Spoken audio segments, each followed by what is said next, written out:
جس نے قرآن کو کھول کر نہیں دیکھا، راتوں کی تنہائیوں میں اس کی تلاوت نہیں کی، اس کے پیغام کو نہیں سمجھا، تو یہ آنکھیں اس لیے رب نے دی تھی کہ اس سے میرا قرآن پڑھو، تو قیامت کے دن وہ شخص نابینا اٹھایا جائے گا۔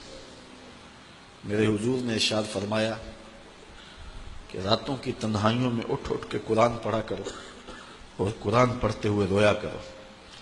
پھر کہا فَإِن لَمْ تَبْكُوا فَتَبَاكُوا، اگر رونا نہ آئے تو رونے کی کوشش کیا کرو۔ حضرت داتا گنج بخش علی حجویری سے ایک مرید نے پوچھا، حضرت اگر رونے کی کوشش کریں پھر بھی رونا نہ آئے؟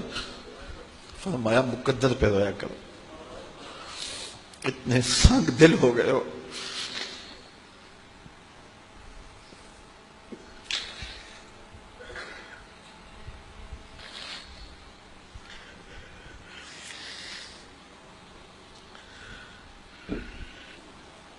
امام ابو نعیم نے حلیہ میں لکھا، لا خیر فی عین لا تبکی من خشیت اللہ، اس آنکھ میں کوئی بھلائی نہیں ہے جو رب کے خوف میں روتی نہیں ہے۔ رومی کہتے ہیں جہاں پانی چلتا ہے وہاں سبزہ اگتا ہے، اور جہاں آنسو چلتے ہیں وہاں رب کی رحمت اترتی ہے۔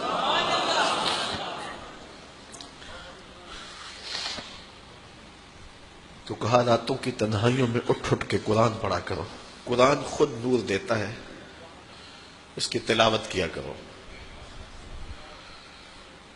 ایک حدیث ہے، جب میں نے پہلی بار پڑھی تھی تو میرے اوپر ایک کپ کپی طاری ہو گئی، اور وہ لمحے دوبارہ تو نہیں اس انداز سے مل سکے، لیکن جب بھی میں پڑھتا ہوں ایک حاض ملتا ہے۔ فرمایا قرآن یہ اللہ کی وہ لٹکتی ہوئی رسی ہے جس کا ایک سرا تمہارے ہاتھ میں ہے اور دوسرا سرا تمہارے رب کے ہاتھ میں۔ کرنٹ لگتا ہے کہ یہ وہ قرآن ہے جس کا ایک سرا رب کے ہاتھ میں ہے تو دوسرا سرا تمہارے ہاتھ میں ہے۔ تو کہا قرآن ڈائریکٹ فیض دے گا، قرآن ڈائریکٹ نور دے گا۔ علامہ اقبال نے اپنے ایک ملنے والے کو خط لکھا، کہا ترجمہ نہیں بھی آتا تو پھر بھی تلاوت کرو، خالی تلاوت کرنے والے کے قلب کا تعلق حضور کے دل سے جڑ جاتا۔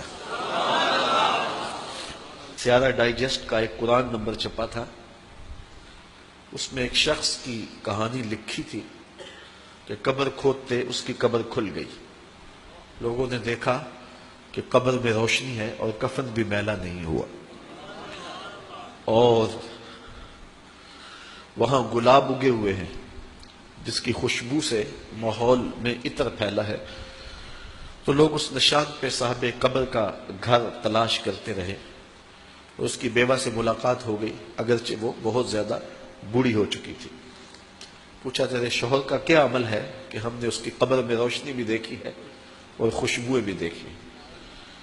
اس نے کہا میرا شوہر ایک دیہاتی شخص تھا، مجھے کوئی اس کا ایسا عمل نظر نہیں آتا، ہاں یہ مجھے یاد ہے کہ وہ قرآن مجید تو نہیں پڑھا تھا لیکن اس کتاب سے محبت اسے بڑی تھی، اور صبح جب نماز پڑھنے جاتا تو لوگ قرآن مجید کھول کے بیٹھتے تو اسے بڑا دکھ ہوتا کہ میں بھی قرآن پڑھا ہوتا تو مجھے بھی یہ برکت نصیب ہوتی۔ اب گھر آتا تو اس کے قدم بوجھل ہوتے، گھر آ کے طاق پہ پڑے ہوئے قرآن مجید کے نسخے کو اٹھاتا اور کھولتا اور ایک ایک سطر پہ انگلی رکھتا اور کہتا مالک مجھے نہیں پتا یہ کیا لکھا ہے، لیکن جو لکھا ہے سچ لکھا ہے۔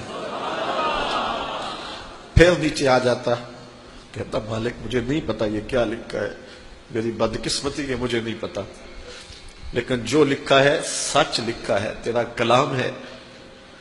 انگلیاں پھیرتا جاتا اور یہ کہتا چلا جاتا یہ بھی حق ہے، یہ بھی حق ہے، یہ بھی حق ہے اور یہ بھی حق ہے۔ تو آج اس کی قبر میں جو اجالے پھیلے ہوئے ہیں تو اس قرآن کی محبت کی وجہ سے ہے۔ اللہ ہم سب کی قبروں میں روشنیاں کر۔ چونکہ ہماری تحریک قرآن مجید کی تحریک ہے تو اللہ کی کرم نوازیاں ہو جائیں. ہم اس کتاب کا حق تو ادا نہیں کر سکتے، لیکن نوکری تو اللہ نے ہمیں نصیب کر دی ہے. اللہ اس کتاب کی برکتیں ہمیں نصیب کرے.